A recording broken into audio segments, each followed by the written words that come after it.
Hi friends, ಎಲ್ಲರಿಗೂ ನಮಸ್ಕಾರ. Simple and easy recipe ಚಾನಲ್ಗೆ ತಮಗೆಲ್ಲರಿಗೂ ಸ್ವಾಗತ. ಇವತ್ತು ನಾವು ಮನೆಯಲ್ಲಿ ಸಾರಿನ ಪುಡಿ ರೆಡಿ ಮಾಡಿ ಅದರಲ್ಲಿ ಸಾರು ಮಾಡುವ ವಿಧಾನ ನೋಡುವ. ನಮ್ಮ ಚಾನಲ್ ಫಸ್ಟ್ ಟೈಮ್ ನೋಡ್ತಿದ್ದಲ್ಲಿ ಸಬ್ಸ್ಕ್ರೈಬ್ ಆಗಿ, ಹಾಗೆಯೇ ಹೊಸ ನೋಟಿಫಿಕೇಷನ್ಗಾಗಿ ಪಕ್ಕದಲ್ಲೇ ಇರುವ ಬೆಲ್ ಐಕಾನ್ ಆನ್ ಮಾಡಿ. ಈಗ ನಾವು ಸಾರಿನ ಪುಡಿ ಮತ್ತು ಸಾರು ಮಾಡುವ ವಿಧಾನ ನೋಡುವ.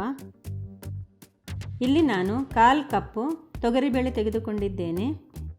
ಇದನ್ನೀಗ 3-4 ಸಲ ನೀರಿನಲ್ಲಿ ಚೆನ್ನಾಗಿ ತೊಳೆದು ಇದಕ್ಕೆ 1 ಕಪ್ಪು ನೀರು ಹಾಕಿಕೊಂಡಿದ್ದೇನೆ. ಇದಕ್ಕೆ 1/4 ಚಮಚ ಅರಶಿನ ಪುಡಿ ಹಾಕಿ ಕುಕ್ಕರ್ನ ಮುಚ್ಚಳ ಮುಚ್ಚಿ 5-6 ಸಿಟಿ ಬರುವವರೆಗೆ, ತೊಗರಿಬೇಳೆ ಚೆನ್ನಾಗಿ ಬೇಯುವವರೆಗೆ ಇದನ್ನು ಬೇಯಿಸಿಕೊಳ್ಬೇಕು. ತೊಗರಿಬೇಳೆ ಬೇಯುವವರೆಗೆ ನಾವು ಮಸಾಲೆ ರೆಡಿ ಮಾಡುವ. ಇಲ್ಲಿ ಒಂದು ಬಾಣಲೆಯನ್ನು ಬಿಸಿಯಾಗಲು ಇಟ್ಟಿದ್ದೇನೆ. ಇದಕ್ಕೆ 2 ಟೀ ಸ್ಪೂನ್ ಎಣ್ಣೆ ಹಾಕ್ತಾ ಇದ್ದೇನೆ. ಈಗ ಇದಕ್ಕೆ 4 ಟೇಬಲ್ ಸ್ಪೂನ್ನಲ್ಲಿ ಕೊತ್ತಂಬರಿ ಬೀಜ ಹಾಕ್ತಾ ಇದ್ದೀನಿ.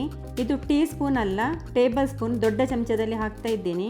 ಹಾಗೆಯೇ ಇದಕ್ಕೆ 2 ಟೀ ಸ್ಪೂನ್ ಕಾಳು ಮೆಣಸು, ಚಿಕ್ಕ ಚಮಚದಲ್ಲಿ ಕಾಳು ಮೆಣಸು ಹಾಕ್ತಾ ಇದ್ದೀನಿ. ಹಾಗೆಯೇ 2 ಟೀ ಸ್ಪೂನ್ ಜೀರಿಗೆ ಹಾಕ್ತಾ ಇದ್ದೀನಿ. 1 ಟೀ ಸ್ಪೂನ್ ಸಾಸಿವೆ, 1 ಟೀ ಸ್ಪೂನ್ ಮೆಂತೆ, ಹಾಗೆಯೇ ಸ್ವಲ್ಪ ಕರಿಬೇವು ಹಾಕಿ ಇದನ್ನು ಚೆನ್ನಾಗಿ ಪರಿಮಳ ಬರುವ ತನಕ ಇದನ್ನು ಹುರಿದುಕೊಳ್ಬೇಕು. ಸಾಸಿವೆ ಎಲ್ಲ ಚಟಪಟ ಸಿಡಿಬೇಕು, ಅಷ್ಟರವರೆಗೆ ಇದನ್ನು ಹುರಿದುಕೊಳ್ಬೇಕು. ನೋಡಿ, ಇವಾಗ ಇದು ಆಗಿದೆ. ಇದನ್ನು ತೆಗೆಯುವ ಬೇರೆ ಪ್ಲೇಟಿಗೆ. ಈಗ ಅದೇ ಬಾಣಲೆಗೆ 2 ಟೀ ಸ್ಪೂನ್ ಎಣ್ಣೆ ಹಾಕ್ತಾ ಇದ್ದೇನೆ. ಈಗ ಇದಕ್ಕೆ 25 ಬ್ಯಾಡಗಿ ಮೆಣಸು ಹಾಕ್ತಾ ಇದ್ದೀನಿ. ಇದನ್ನು ಕೂಡ ಚೆನ್ನಾಗಿ ಫ್ರೈ ಮಾಡಬೇಕು. ಈ ಮೆಣಸು ಚೆನ್ನಾಗಿ ಫ್ರೈ ಆಗಬೇಕು. ಕೈಯಲ್ಲಿ ಮುಟ್ಟಿದ ಕೂಡಲೇ ತುಂಡಾಗುವಷ್ಟು ಫ್ರೈ ಆಗಬೇಕು. ಇಲ್ಲದಿದ್ದರೆ ಇದು ಮಿಕ್ಸಿಯಲ್ಲಿ ಪುಡಿ ಆಗುವುದಿಲ್ಲ ಸರಿಯಾಗಿ. ಮೆಣಸು ಕೂಡ ಚೆನ್ನಾಗಿ ಫ್ರೈ ಆಗಿದೆ. ಈಗ ಇದನ್ನು ತೆಗೆಯುವ. ಈಗ ಫ್ರೈ ಮಾಡಿಟ್ಟ ಮಸಾಲೆ ಎಲ್ಲ ತಣ್ಣಗಾಗಿದೆ. ಇದನ್ನು ಮಿಕ್ಸಿ ಜಾರಿಗೆ ಹಾಕುವ. ನೋಡಿ, ಮೆಣಸನ್ನು ಸ್ವಲ್ಪ ಈಗ ತುಂಡು ಮಾಡಿಕೊಳ್ಳುವ. ಇದು ನೋಡಿ, ಕೈಯಲ್ಲಿ ಮುಟ್ಟುವಾಗ ಹೀಗೆ ತುಂಡಾಗಬೇಕು. ಅಷ್ಟರವರೆಗೆ ನಾವು ಇದನ್ನು ಮೆಣಸನ್ನು ಫ್ರೈ ಮಾಡಬೇಕು. ಈಗ ಮಿಕ್ಸಿ ಜಾರಿಗೆ ಹಾಕುವ. ನೋಡಿ, ಒಮ್ಮೆಲೆ ಹಾಕಲಿಕ್ಕೆ ಆಗೋದಿಲ್ಲ. ಒಂದು ಸಲ ನಾವು ಅರ್ಧ ಹಾಕಿ ನಂತರ ಅರ್ಧ ಹಾಕ್ಕೊಳ್ಳುವ. ಈಗ ನಾವು ಇಷ್ಟನ್ನು ಒಮ್ಮೆ ಇದನ್ನು 2 ಸುತ್ತು ಪುಡಿ ಮಾಡುವ. ನೋಡಿ, ಈಗ ಸ್ವಲ್ಪ ಪುಡಿ ಮಾಡಿ ಆಯಿತು ಇದನ್ನು. ಈಗ ಬಾಕಿ ಉಳಿದ ಮಸಾಲೆಯನ್ನು ಮಿಕ್ಸಿ ಜಾರಿಗೆ ಹಾಕುವ. ಈಗ ಇಲ್ಲಿ ಸಾರಿನ ಪುಡಿ ರೆಡಿಯಾಗಿದೆ. ನಮಗೆ ಇವಾಗ ಮಾಡಲಿಕ್ಕೆ ಎಷ್ಟು ಬೇಡ, ನಾನು ಸ್ವಲ್ಪ ಜಾಸ್ತಿ ಮಾಡಿಕೊಂಡಿದ್ದೇನೆ. ನಾವು ಇವತ್ತು ಸಾರು ಮಾಡಿದಷ್ಟೇ ಈ ಮಸಾಲೆಯಲ್ಲಿ 4-5 ಸಲ ನಾವು ಸಾರು ಮಾಡಿಕೊಳ್ಬೋದು. ಈಗ ಇಲ್ಲಿ ತೊಗರಿಬೇಳೆ ಬೆಂದಿದೆ, ಆದರೆ ಇದು ಸರಿಯಾಗಿ ಸ್ಮ್ಯಾಶ್ ಆಗಬೇಕು. ಈಗ ಸ್ಪೂನಲ್ಲಿ ಹೀಗೆ ಮಾಡಿ ಸ್ಮ್ಯಾಶ್ ಮಾಡಿಕೊಳ್ಬೋದು, ಅಥವಾ ಇದನ್ನು ಒಂದು ಸ್ಟ್ರೈನರ್ಗೆ ಹಾಕಿ ನೋಡಿ ಈ ರೀತಿ ಕೂಡ ನಾವು ಸ್ಮ್ಯಾಶ್ ಮಾಡಿಕೊಳ್ಬೋದು. ಇದನ್ನು ಸ್ವಲ್ಪವೂ ಗೊತ್ತಾಗಬಾರ್ದು ತೊಗರಿಬೇಳೆ ಆ ಸಾರಿಗೆ ಹಾಕಿದ್ದೇವೆ ಅಂತೇಳಿ. ನೋಡಿ, ಈ ರೀತಿ ಮಾಡಿಕೊಂಡ್ರೆ ಸಾಕು.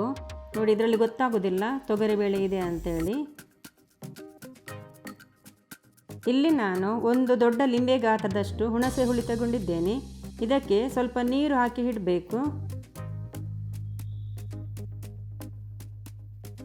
ಇಲ್ಲಿ ನಾನು ಒಂದು ಪಾತ್ರೆಯನ್ನು ಬಿಸಿಯಾಗಲು ಇಟ್ಟಿದ್ದೇನೆ. ಇದಕ್ಕೆ 3 ಟೀ ಸ್ಪೂನ್ನಷ್ಟು ಎಣ್ಣೆ ಹಾಕ್ತಾ ಇದ್ದೀನಿ. ಎಣ್ಣೆ ಬಿಸಿಯಾದ ಕೂಡಲೇ ಅರ್ಧ ಟೀ ಸ್ಪೂನ್ ಸಾಸಿವೆ, ಅರ್ಧ ಟೀ ಸ್ಪೂನ್ ಜೀರಿಗೆ, 3 ಕಟ್ ಮಾಡಿದ ಕಾಯಿ ಮೆಣಸು, ಸ್ವಲ್ಪ ಕರಿಬೇವು, 1/4 ಟೀ ಸ್ಪೂನ್ ಇಂಗು, 2 ಕಟ್ ಮಾಡಿದ ಒಣಮೆಣಸು. ಈಗ ಇದನ್ನೆಲ್ಲ ಚೆನ್ನಾಗಿ ಫ್ರೈ ಮಾಡಬೇಕು. ಸಾಸಿವೆ ಚಟಪಟ ಸಿಡಿಯುವವರೆಗೆ ಫ್ರೈ ಮಾಡಿಕೊಂಡ್ರೆ ಸಾಕು. ಈಗ ಇದಕ್ಕೆ ದೊಡ್ಡದಾಗಿ ಕಟ್ ಮಾಡಿದ 2 ಟೊಮೆಟೊ ಹಾಕ್ತಾ ಇದ್ದೀನಿ. ಟೊಮೆಟೊ ಹಾಕಿದ ಕೂಡಲೇ ಇದನ್ನು ಸ್ವಲ್ಪ ಮಗುಚಿ ಇದಕ್ಕೆ ಹುಣಸೆ ಹಣ್ಣಿನ ನೀರು ಹಾಕ್ತಾ ಇದ್ದೀನಿ. ಈಗ ಸ್ವಲ್ಪವೇ ಹಾಕಿದರೆ ಆಯಿತು, ಮತ್ತು ನೋಡಿಕೊಂಡು ಹಾಕ್ಬೋದು. ಈಗ ಇದಕ್ಕೆ 1 ಕಪ್ನಷ್ಟು ನೀರು ಹಾಕ್ತಾ ಇದ್ದೀನಿ. ಹಾಗೆಯೇ ಸ್ವಲ್ಪ ಉಪ್ಪು ಹಾಕ್ತಾ ಇದ್ದೀನಿ. ಹಾಗೆಯೇ ಸ್ವಲ್ಪ ಚಿಕ್ಕ ತುಂಡು ಬೆಲ್ಲ ಹಾಕ್ತಾ ಇದ್ದೀನಿ. ಈಗ ನಾವು ಪುಡಿ ಮಾಡಿದ ಸಾರಿನ ಪುಡಿ 3 ದೊಡ್ಡ ಚಮಚದಲ್ಲಿ ಹಾಕ್ತಾ ಇದ್ದೀನಿ.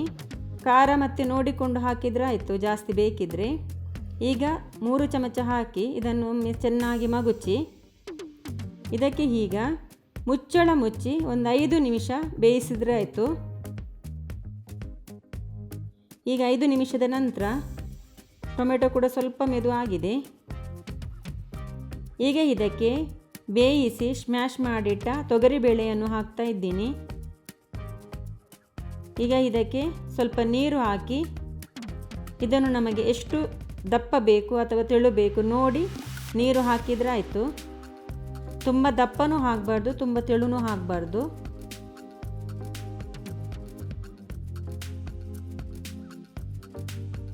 ನೋಡಿ ನಾನು ಈ ಅದಕ್ಕೆ ಮಾಡಿಕೊಂಡಿದ್ದೇನೆ. ಈಗ ಹುಳಿ ಖಾರ ಉಪ್ಪು ಸರಿಯಾಗಿದೆ ನೋಡಿಕೊಳ್ಳಿ. ನನಗೆ ಇಲ್ಲಿ ಹುಳಿ ಕಡಿಮೆ ಇದೆ ಅನ್ನಿಸ್ತಾ ಉಂಟು, ಅದಕ್ಕೆ ನಾನು ಇದಕ್ಕೆ ಹುಣಸೆ ಹಣ್ಣಿನ ರಸ ಹಾಕ್ತಾ ಇದ್ದೀನಿ. ಹಾಗೆಯೇ ಸ್ವಲ್ಪ ಉಪ್ಪು ಕೂಡ ಹಾಕ್ತಾ ಇದ್ದೀನಿ, ಉಪ್ಪು ಕಡಿಮೆ ಇದೆ. ಈಗ ಇದನ್ನೊಮ್ಮೆ ಮಿಕ್ಸ್ ಮಾಡಿ ಮಧ್ಯಮ ಹುರಿಯಲ್ಲಿ ಇದನ್ನು 10 ನಿಮಿಷದವರೆಗೆ ಮುಚ್ಚಳ ಮುಚ್ಚಿ ಕುದಿಸ್ಕೊಳ್ಬೇಕು.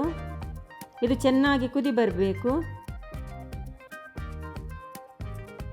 ಈಗ 10 ನಿಮಿಷ ಆಗಿದೆ ನೋಡಿ, ಚೆನ್ನಾಗಿ ಕುದಿ ಬಂದಿದೆ. ಇದು ಸಾರು ಯಾವಾಗಲೂ ಜಾಸ್ತಿ ಕುದಿದಷ್ಟು ರುಚಿ ಜಾಸ್ತಿ. ಈಗ ಇದಕ್ಕೆ ನಾನು ಕಟ್ ಮಾಡಿದ ಕೊತ್ತಂಬರಿ ಸೊಪ್ಪು ಹಾಕ್ತಾ ಇದ್ದೀನಿ. ನಾವು ಮಾಡಿಟ್ಟ ಸಾರಿನ ಪುಡಿ ಈ ಸಾರಿಗೆ ಮಾತ್ರ ಅಲ್ಲ, ಬೇರೆ ರೆಸಿಪಿಗೆ ಕೂಡ ಯೂಸ್ ಆಗ್ತದೆ.